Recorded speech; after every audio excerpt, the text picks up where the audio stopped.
And so I think that leads us to our final one. Go on. Well, I've got a sort of a bonus point after this one. Okay. But our final one, the best thing, and we were actually debating including this because it's so important, but at the same time we could spend an entire episode talking about this, is meaningful choices. So a lot of the pre-written adventures for Dungeons and Dragons, I have all of them except the latest one, Rome of the Frostmaiden. And one thing that they don't have are choices for the players to make that actually matter. Right. So for me, a meaningful decision is one where the players should go in knowing what's at stake, knowing pros and cons on both sides, and making a choice that will irrevocably change what's going on. So there's a couple of different ways you can do this. It's not actually easy. It's easy to say, oh, your players should get to influence everything. They can do that in a smaller degree. I mean, you're making a choice if you decide to go left or right in a dungeon, but it's pretty arbitrary. You could just flip a coin. If you're deciding which quest to follow up on, you're prioritizing things. The GM could make that mean something. And so you can make that mean if there's something. a time sort of pressure. But yeah, the more that in which you can get the players to make important choices, be rewarded and punished for them. And I think a good thing with that one, punishing your players for making choices makes them not want to make choices. But if your players know in advance, if we do this thing, this is the consequence that could happen. And if they get hit by that consequence, they can go, oh, well, we knew that was coming. Yeah. We chose that punishment absolutely. Going into it. Yeah, what are some of the best meaningful choices that we've had in our games? Ooh. Oh, we had them in Pendragon all the time. Now we've got to think back to Pendragon. The time. I remember at the end of the first sort of phase of the Great Pendragon campaign, the players are part of this big battle, and after the battle there's a feast where the well gets poisoned and everyone at the feast dies. It's a horrific event. And so I remember this was a choice that you got to make out of character rather than in character. So I gave the players a list of all the major NPCs who'd appeared in the game to this point. There were about 20 or 30 at that point. And I told them, pick 3. Everyone else on this list will die. Oh, that was a horrible decision for you guys to make. I remember you really... Some of them you were able to cross off pretty quickly, but some of them... And then for all of the people you chose to live, you got story-based benefits for all those people in the anarchy that followed. So I remember you chose for the Marshal of Salisbury to live, and there was an invasion really early on. And rather than have you lot have to deal with that and have this other level of stress on your resources, we just described it as the Marshal takes care of that off screen. And that was a definite, this is a reward that you were getting for choosing him to be alive. I also remember there was this whole big epic backstory that happened in your gossip sheets that you got every year, where there was this massive plot line where another recurring villain got taken out by one of the people you chose to keep alive. But there was also some of the people who died, you had the problems of there's holes in the status quo, and so you had to struggle with trying to keep everything going when you'd lost so many important characters. Oh, I just remembered another meaningful decision that you had to make. This was an in-character one, Claire. Yeah. And it's possibly my favourite one I ever made you make. It's not the one where you made... Oh, no, I know exactly. You know exactly what one this is. Do you want to tell this story, Claire? We were on an episode where we were in a hunt. We had to... We went to someone's castle and we were trying to impress... diplomatic mission. Yeah, we were trying to impress someone. And you found... Our enemies were there already. Yeah. So we were rivaling each other trying to impress the ruler of the place. Yeah. So I think it was the King of Malahort, which is the... Right. Yeah. We were on this hunt. Yorkshire. We were on this hunt, and my enemy, who I sort of had this personal girl rivalry with, because we were the girl warriors in the group. Yeah. She was doing better than me, and I was not happy about this. And then I rolled super well and ran into a lion. Lions are really scary in Pendragon. So I was like, right, I'm going to take this lion. I started getting eaten by this lion. And James I think I gave you the choice to run away, and you were like, no, I'm going to... No, yeah, I had to take the lion. Yeah, no, I've got. If I do this, I win. Yeah, exactly. And the lion kicked your butt, because lions are really, really scary. And it started to eat me, and James was like, if you scream out for help, I will get your rival to come and save you. I said, no. No, the lion eats me. And I even drew like a picture of Yeah, Romney you, hanging like, out of the lion's sulking. mouth, sulking with arms folded, like, no. Yeah. I'm dying now. Bye. That was how your first night in Pendragon died. Yeah. And it was a meaningful But yeah, choice. yeah, Do there I was- there were choose some real life consequences there. do I choose life or pride? And I You chose pride. How very leonine of you. And actually, getting into a fight in any system that's got dangerous combat is a meaningful choice. Oh, I That's just remembered true. another one, also from Pendragon. Pendragon's really good, guys. There's a reason we go on about it so much. There was an adventure where you were hunting bandits and you joined up with a more experienced God. senior ranking Yeah. knight This was so who good, but had so scary. really nasty tactics. Wasn't she like crucifying guys? Yeah, if she Yeah. found a village that was harbouring bandits, she would crucify the villagers who sheltered them as well. She'd set everyone up as an example. She was famously cruel. Yeah, so we had to make a decision, like, Do we you work let with carry on her? with Do you this? not? She is more experienced than you. And so one of our knights said, no, my honour is more important. I cannot work with her, but I can't just let this go either. I have to take an action here. Yeah. And we warned him, she is a better warrior than you. And he said, I don't care, I have to do this. He went into the fight knowing what would happen. And then he rolled amazingly. And in this epic duel, he challenged her to a duel of honour. He called her out for her actions. They fought. And after he got very badly hurt, he managed to swing the fight around and cut off her head, take control of the force. And then you had these, 10 NPCs who were following around with you doing your orders. Similarly to that, you absolutely said the consequences. There was another character who really, really, really wanted to kill the Archbishop. Really, really, really, because yeah. he was from a rival religion, and you The gave him the choice of, Archbishop was meant to be sort of like an ongoing character who could blackmail him and act against him politically, because he's a very military character. I thought a political enemy could be a fun enemy for him to have that he couldn't really fight against. And you were like, yeah, you absolutely could go and raid the Archbishop's cathedral. You could probably kill him, but you will die in the attempt. Hands down. The knights will kill you after you have killed him, if not before. And he went for it, and it was epic. It was very He suplexed epic. a horse. I remember that. Yeah, my logic at that point was, if you've decided to go out on a roaring rampage of vengeance, you should get to be a little bit more epic than normal. Yeah. A lot of these examples involve character death, and that's a Yeah. bit more okay in Pendragon, where the game is set up with the assumption that your character will die. Yeah, for something with D&D where people and become you've a got little the bit... next generation. Where people become a little bit more personally, connected with their characters, and death is a little bit more personal. Yeah, you- the stakes are a little bit higher. You can make the price something a little bit different. I think a good example here is to look at my favourite superhero of all time. Yeah. Because someone who's always having to make tough decisions is Spider-Man. Of course. Oh no.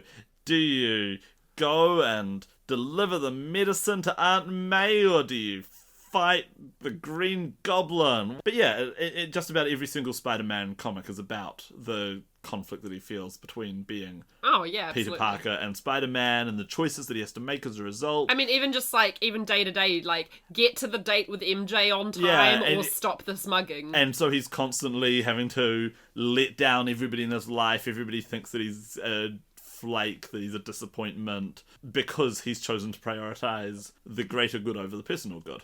Yeah. So yeah, if you can create choices around those themes of Yeah. what will the characters sacrifice for, or where do they draw their line? One system that's really good for this is Hillfolk, Oh yeah. which is set up to replicate the sorts of dramatic arguments that you'll see on a lot of prestige TV shows, where you might have a bit of action at the end of the episode, but most of it's going to be characters having these very meaningful discussions or interactions with each other.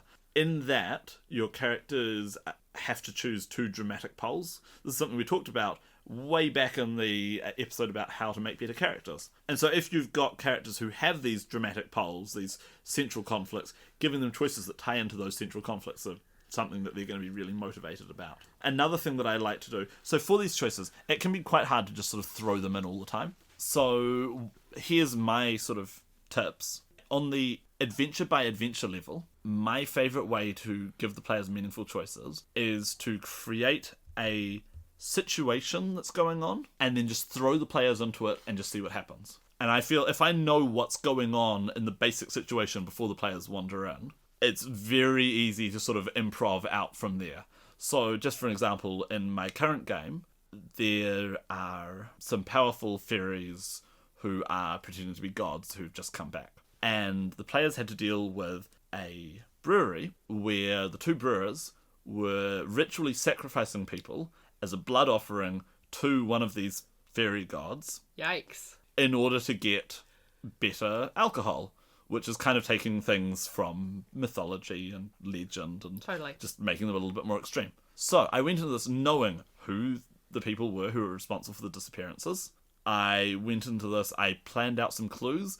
Good. When you're doing investigations like this, there's a rule of thumb that says for everything you want your players to find out, have 3 clues for every step that they have to deduce, because they'll miss one of them and they'll misinterpret the next one, and so the third one will be there. So yeah, I knew who the people were in the town. I knew what my sort of breadcrumb trails were, my 3 breadcrumb trails to get them to where they needed to go. I knew what my killers were planning to do. And then I just threw my players at the situation and saw what happened. And it immediately resolved in completely different ways to what I was expecting, because they actually ignored most of the clues. They got to just wander around the area and talk to people, and one of the players went off on their own, went to the brewery, had a drink with the 2 killers, and then said, "Hey, so what do you know about these disappearances that are going on, right?" And suddenly that character got captured and everybody else had to find out where they'd gone and rescued them. Anyway, so I find that sort of sandboxy approach can be... and this is one that you did. My favourite episode was the one on Monte Emiliano, where you did the same approach of, here is a situation that is going on regardless of you. You wander into it with personal hooks into what's going on, and then you just sort of set me loose. And I ran around and turned over stones, and as I turned over particular stones, people reacted to what I was doing, and it made the situation evolve from there. So I feel that's a really good way to get those sorts of personal choices on a small scale. Then the next thing I like to do is I like to structure my campaigns sort of like a pick a path. So I know where I'm starting off at, I know where I want to end up at, but I don't know anything that happens in between. And so what I'll do is, at the end of every session, I'll try and offer my players a couple of different paths of where they can go, or I'll get them to suggest what they want to do next, where they want to follow up. This is something I did a lot of in our Vancinia game, where the players... Selenizia now, it was called Vancinia back then. And so the players had multiple storylines going on, and they got to choose whether they wanted to investigate this one or that one or the other one every step of the way. And then based on the choices that you made, I would then go, okay, this is what's going on next. And as that went on, I'd realize, okay, I need to tie in these elements from previous sessions, I need to set up this stuff in the future, and I was basically just writing the story on the fly, knowing what my final end goal was, but you were completely in control of how we got there. And I found that sort of pick-a-path structure was really good, because it gave you a bit of structure about where to go and what options to do. So at any given time, you'd have 2 to 5 different plots that you could follow up on. And it gave me a bit of structure, because I went, okay, they're doing one of these things next time, and I can just flesh out the one that they go for. I can see now how I was inspired by you to do apprentices. I've got a style. You do? Yeah. I do have a style. But yeah, because those decision points come at the end of every session, they're very easy to plan for. They're not something you have to worry about on the fly so much. And then the final one, of course, is the big, meaningful decisions, which I think they're better off. You might only want one in a campaign. So, for example, no spoilers, the players in my Oromia game, this is the ruined city where the fairy gods have returned, in the very next session are going to have to decide who they want to take control of the city. And then as we go into the third act, that's really going to determine the shape of the story, as well as every future game that I run in Tyrrhenia. Yeah. That's Those the sorts of especially nice thing about the meaningful choices of running Tyrrhenia is that because it's my setting, the player's choices can really affect the world forever. One of the choices that they've got, one of the factions, if anybody who played in the very first Tyrrhenia game back in Hobby Master 4 or 5 years ago is listening, one of your choices that you made in that game is directly linking into the choice that they're getting to make in the next session. So I've got one final wrap-up point. All of these things are easier to do if there is a clear motivation for the players to do them. Now, a lot of systems today give them motivation for this sort of thing. For example, if you are playing in Doctor Who, there are story points. If you're playing in Fate, there are fate points, and so it's very easy to reward your players for coming up with creative things, for role-playing well. In Dungeons & Dragons, which is our sort of main example here, the rewards are a little bit lighter on the ground for role-playing. The main one is inspiration, which is a little bit anemic as a reward. well, unless you're fighting heaps. Yeah. One of the things that we did was we made sure to make inspiration be a thing that people would actually want. We'd hand it out pretty freely, particularly when I was doing the store game. When after the players introduced themselves in character, boom, they all instantly started the adventure with inspiration. But one of the other things that I got them to do was I let inspiration be used to create story elements, like what you can do with fate points and story points. And that suddenly made inspiration be the most powerful thing that they could get their hands on. And what were some of the things that people So I remember made up? the very first adventure that I did was set up with that in mind. They had to attack a castle that was and they could the invent castle was details. impregnable. Right, there was right. no way into that castle whatsoever unless they invented them using story points. Yeah. And That's so great. they had to roleplay to earn the story points, and as a result they invented that one of them knew a travelling minstrel who'd performed at that castle before. They had to go and track him down, they had to get more story points, and then they got to spend them to invent a series of caves, natural caves nearby, and then they went into the caves and tunneled up from the caves into the basement of the castle. Nice. There was no way they could have done it without that. But with that, they felt really invested. They felt this motivation to roleplay. And that was just in the first adventure. That continued throughout that campaign. Another thing that we've done in later D&D games and home games is I've given small mechanical benefits. So, for example, I would give somebody +1 to one of their stats. Whatever their lowest stat is. Because it really doesn't break D&D if someone has a 12 in their dump stat instead of an 8 in their dump stat. And that takes a lot of work to get from you'd have to do repeated positive role-playing or... I think you've used it as a reward for crafting. Yeah, I used it as a reward for crafting. It was for making a positive contribution to the game, basically. And you find excuses to hand it out. It's like I said, it really doesn't break the game particularly. As long as everybody's primary stats are all roughly at parity, then the secondary stats doesn't matter, but it feels very satisfying, and it feels like it's permanent, meaningful reward that you can earn. I remember you would give me glory points for my characters in Pendragon for some of the art I did for it and stuff like that. Of course, Pendragon has its own built-in reward for role-playing, which is that you earn your text to your personality traits, which gives you religious and chivalrous mechanical bonuses and can earn you glory, which is experience points. So it's role-playing in Pendragon is really mechanically rewarded. Speaking of which, in our Discord, we have set up a roleplay points system where we don't give out inspiration there. Instead, we give out roleplay points and people can use 1 for an inspiration, or I think it's 2 for... I've forgotten what 2 is. I think you can re-roll after the fact, and all the way up to at higher levels they can earn the rights to magic items, they can convert them into experience points, which is nice for getting through the first couple of levels, because level 1 you're a little bit flimsy, so it's nice to be able to get out of that as fast as possible. If you're just at the cusp of leveling up, it's nice to push it over before a new adventure starts. So I am in favour of having these sorts of mechanical rewards to incentivize role-playing. Sorry about all the dogs. Anyway, that's it for my points. Do you have any techniques that you like to use in your games to encourage your players to roleplay? Do you have any techniques that you've seen used before at conventions or at store games or home games? Let us know. Or try out some of our techniques and see how they work. We're keen to hear from you.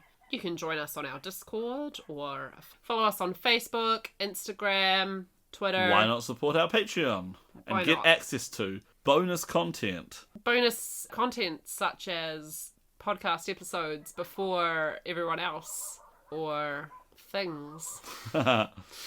Exclusive content like game demos before anyone else gets them. Like hypothetical RPG release schedules before anyone else gets them.